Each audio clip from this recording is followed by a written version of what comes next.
काशी विश्वनाथ परिसर में ही आपको सबसे पहले हम लेकर आते हैं। नंदी जी यहाँ विराजमान 350 से अधिक वर्षों से अपने महादेव की प्रतीक्षा करते हुए, और ये जो तस्वीर है इससे ज्यादा संकेत और कहीं आ नहीं सकते हैं, जहां पर एक ग्रिल के जरिए एक जंगले के सामने वो देख रहे हैं महादेव की ओर, और इसीलिए वो पूरे तर्क हमारे सामने आते हैं कि नंदी जी उस ओर देख रहे हैं तो किसे ताक रहे हैं।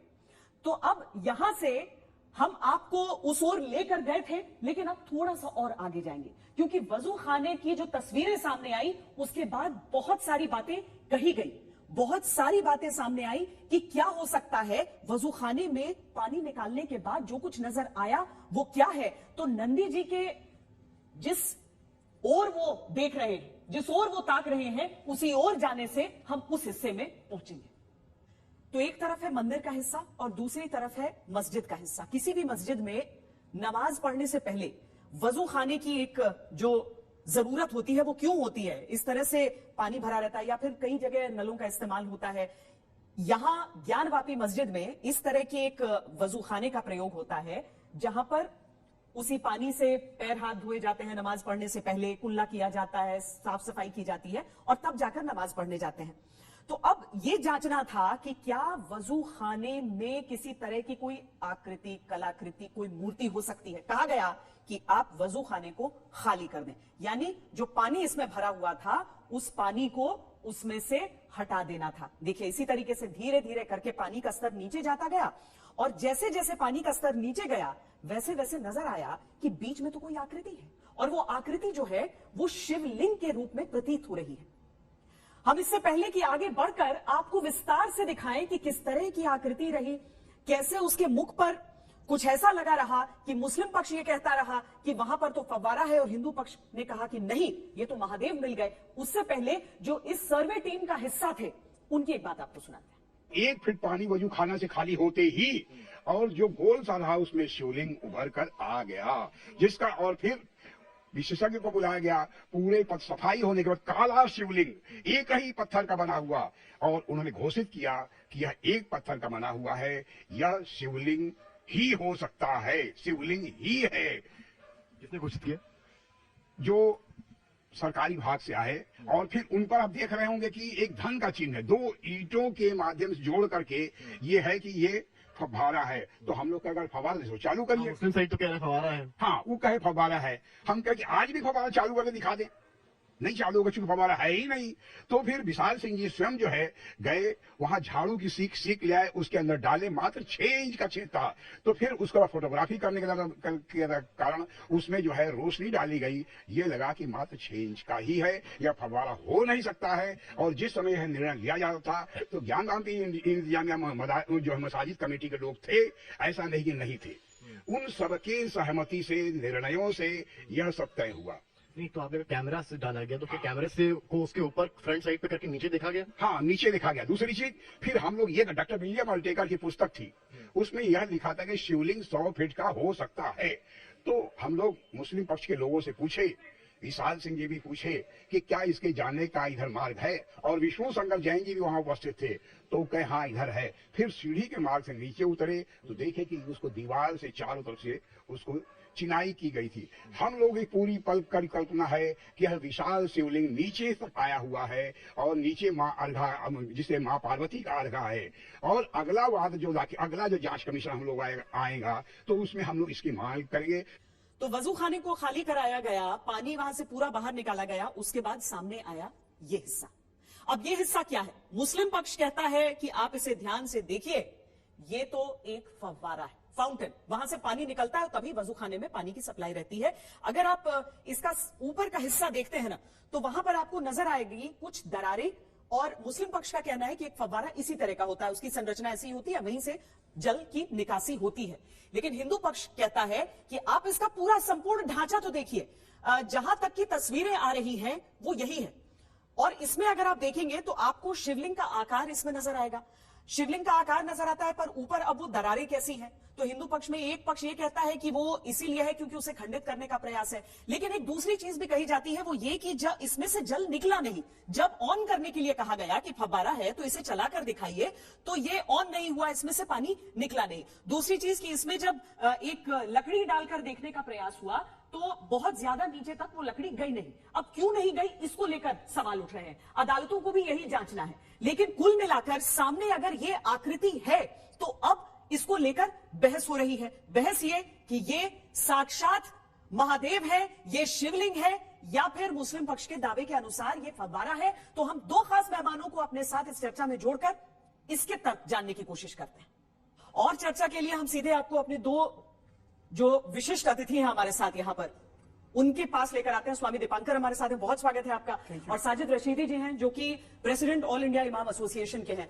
क्योंकि कहते हैं ना कि आस्था के आगे सब कुछ परास्त हो जाता है। अब यहां पर अगर हम वजू खाने के भीतर शिवलिंग देख रहे हैं या फिर एक जिसे फाउंटेन कहा जा रहा है, फव्वारा कहा जा रहा है, तो तर्कों के हिसाब से ही पूछ लेते हैं स्वामी दीपांकर, शिवलिंग है या फव्वारा है?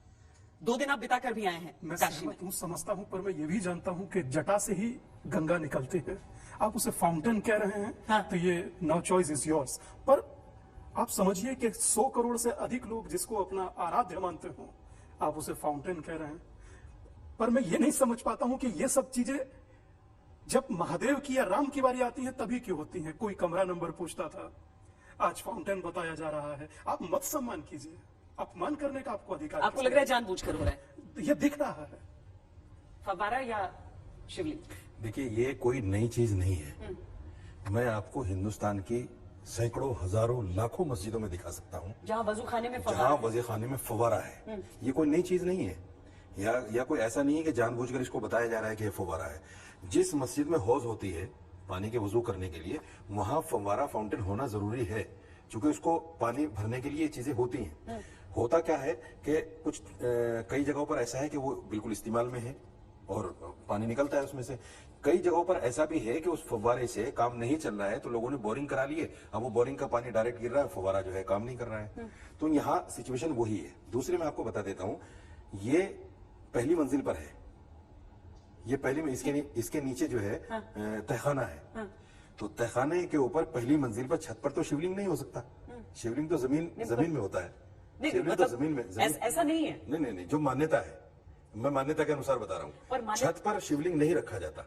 ठीक है, फर्स्ट फ्लोर पर। हाँ। ये छत पर है। हाँ। फाउंटेन जिसको हम बता रहे हैं। ठीक है। वजू खाना देखिए, छत पर वजू खाने वाली जो बात कर रहे हैं उससे मैं सहमत हूं कि ठीक है, वजू खाना में फव्वारा होता है। कई सारे ऐसे मस्जिद हैं जहां पर आप देखेंगे कि वहां पर फव्वारा है। पर स्वामी दीपांकर, एक चीज आप समझाइए, मुझे लगता है कि सर भी ये समझना चाहेंगे कि लोग सोच रहे हैं कि अगर शिवलिंग है तो उसे तो काशी विश्वनाथ के भीतर होना चाहिए था। तो एक तो शिवलिंग की ये मान्यता कहां से आ गई कि शिवलिंग वहां पर नहीं है बल्कि उसे ढूंढा जा रहा है? क्या ये विश्वेश्वर की तलाश हम कर रहे थे? क्या हम काशी विश्वनाथ की तलाश कर रहे थे? और वो जो फर्स्ट फ्लोर वाली बात कर रहे हैं उसे भी समझेंगे। बहुत सहजता से समझाता हूं। जो वर्तमान पूजा होती है वो अहिल्याबाई होलकर ने उसकी स्थापना कराई थी। जिस विश्वेश्वर को ढूंढ रहे थे, इसके नीचे तहखाना है, बिल्कुल सही कहा, मगर वो अब तक खुला नहीं है। जब खोलिएगा और दिखेगा कि ये जू का तो शिवलिंग है, तब क्या कहिएगा? यही एक कमरा है जो नहीं खुला है, ये अभी तक नहीं जिसे खुला कह रहे हैं कि ये ऊपर नहीं बल्कि नीचे तक जा रहा ये है। अभी तक खुला नहीं है। इसके आगे एक वॉल है, हाँ। जिसके आगे बहुत सारे बांस, बल्ली और बहुत सारी चीजें ऐसी हैं जो अड़ी हुई हैं। उसके लिए भी आज कोर्ट में कहा गया है कुछ वकीलों की तरफ से कि ये कक्ष भी खोलने का हमें इजाजत है। पर स्वामी जी, ये चीज बताइए कि आकार शिवलिंग का जरूर नजर आता है, लेकिन ऊपर कुछ ऐसे ये सीमेंट टाइप आप समझते हैं, जैसे पीओपी टाइप या सीमेंट टाइप होता है, आप उसको किसी तरीके से सजा लीजिए। देखिए, 353 साल की प्रतीक्षा नंदी की और अनंत वर्षों की तपस्या सनातन की। अगर ये विश्वेश्वर है, जो कि हमारा दिल कहता है, अगर इसलिए लगा रहे हैं क्योंकि सामने व्यक्ति ये कह रहे हैं कि मुझे इस पर डाउट है, मगर मेरा दिल कहता है मुझे इस पर कोई डाउट नहीं। और जब वो तहखाना खुलेगा तो आप इसकी लंबाई, चौड़ाई नाप पाएंगे। साजिद रशीदी साहब, जो एक चीज कही जा रही है वो ये कि कहा गया कि फव्वारा चालू करो, अगर फव्वारा है तो फव्वारा चालू नहीं हुआ। दूसरी चीज, जब कहा गया कि एक पतली सी डंडी डालकर देखने की कोशिश हुई तो बहुत ज्यादा नीचे गया नहीं। तो इन चीजों का क्या तर्क होगा? देखिए, मैं फिर कह रहा हूँ आपसे, नीचे डंडी गई नहीं, क्योंकि ये 3-3.5 फीट का होता है। हौज की ज्यादा से ज्यादा ऊंचाई 4 फीट होती है और ये फव्वारा 3-3.5 फीट का होता है। लेकिन कई चैनलों ने कल से अब तक किसी ने 12 फीट बताया है, किसी ने 8 फीट बताया है, किसी ने 9 फीट बताया है। मैं उस पर नहीं हालांकि बता हाँ रहे मैं उस पर नहीं जाना चाहता। आपने कहा डंडी डालकर देखी गई, लेकिन वो ज्यादा दूर तक नहीं गई, क्योंकि इसकी जगह ही इतनी है जितनी जगह में वो डंडी जा सकती थी, नंबर 1। दूसरे मैं ये कहना चाहता हूं, देखिए कोर्ट ने, सुप्रीम कोर्ट ने उस चीज को, जब इन्होंने 1949 में मूर्तियां रखी और उसको कहा कि प्रकट हो गई थी, आज शिवलिंग भी प्रकट हो रहा है अयोध्या के लिए आप कह रहे हैं? अयोध्या के लिए, तो सुप्रीम कोर्ट ने उसको बाकायदा नकारा कि नहीं, मूर्तियां प्रकट नहीं हुई थी, वो लीगल रखी गई थी। तो यहां भी शिवलिंग का प्रकट होना ये आश्चर्यजनक है, और वो भी वजू खाने के अंदर, वो भी वजू खाने के अंदर। निसंदेह आश्चर्य है आपके लिए, मेरे लिए शाश्वतता है, और जो शाश्वतता है मैं उसे प्रतीत और महसूस दोनों करता हूं। प्रतीक्षा रही परंतु प्रतीक्षा नहीं रहेगी। पर आपको नहीं लग रहा है कि ऊपर से उसे खंडित किया गया है? अगर वो शिवलिंग, सहमत हूं, खंडित किया जा सकता है, खंडित किया लग भी रहा है, मगर मैं ये इतना तो मैं श्वेता जी जानता हूं कि क्या शिवलिंग है और कैसा शिवलिंग दिखता है। आप ऊपर से उसके सीमेंट का एक टुकड़ा रख दिया जाए। एक चीज और बता दूं मैं आपको, देखिए आप इसका ऊपर का आकार देखिए, जहां भी ये फाउंटेन होता है वहां इसके ऊपर में एक छतरी टाइप बनाते हैं जो ऊपर से रखी जाती है। ये जो कटा हुआ हिस्सा ऊपर का आप देख रहे हैं, इसके ऊपर वो छतरी टाइप होती है। अक्सर जगहों पर जहां फाउंटेन चालू है वहां आप जाकर देखिए एक छतरी टाइप होगी, ताकि पानी जो है चारों तरफ गिरता रहे।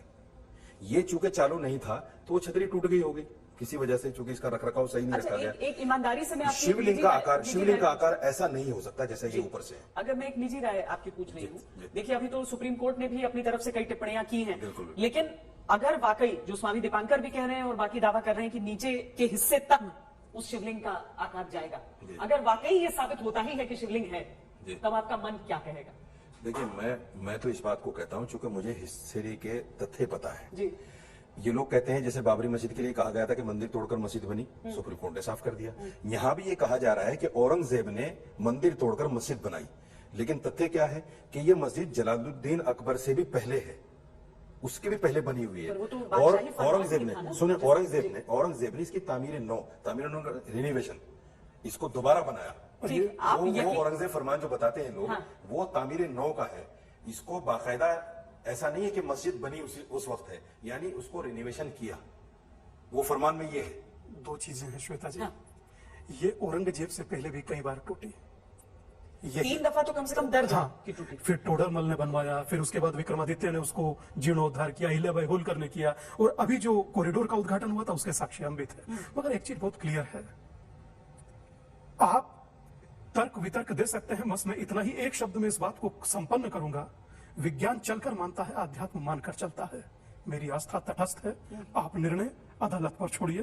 पर हां, जब 500 साल अयोध्या में और 353 इसमें, तो और 2 साल 3 साल मुझे प्रतीक्षा में कोई आपत्ति नहीं। मगर ये है आपकी बात, मगर मुझे लेट मी कंप्लीट। उस आपके 400 साल की तपस्या को नकार दिया कि मंदिर तोड़कर मस्जिद नहीं बनी, आप आज भी उसको आस्था कहते हैं? दादा सुनिए, आज भी उसको आस्था कहते हैं? सुनिए दादा, वो आस्था नहीं हो सकती। रशीदी साहब, हमारे देश का कानून, रशीदी साहब, हमारा सुप्रीम कोर्ट नहीं, स्वामी दीपांकर आपने अपनी बात सुंदरता से रख दी, आस्था की बात को जोड़कर आपने अपनी बात को रख दिया कि आपको केवल जो कोर्ट बोलेगा तथ्यात्मक चीज। चलिए, मुद्दा यहां पर यह है कि दोनों तरफ की बात आपने सुन ली कि आखिर अगर वजू खाने में शिवलिंग मिला है या नहीं मिला है। मुझे लगता है हर आदमी का मन अपने अपने तर्क भी गढ़ रहा होगा, लेकिन यहां पर हम तर्क ही पेश करने का प्रयास आपको सामने कर रहे थे। बहुत बहुत धन्यवाद आप सबका, आप दोनों का इस चर्चा में जुड़ने के लिए।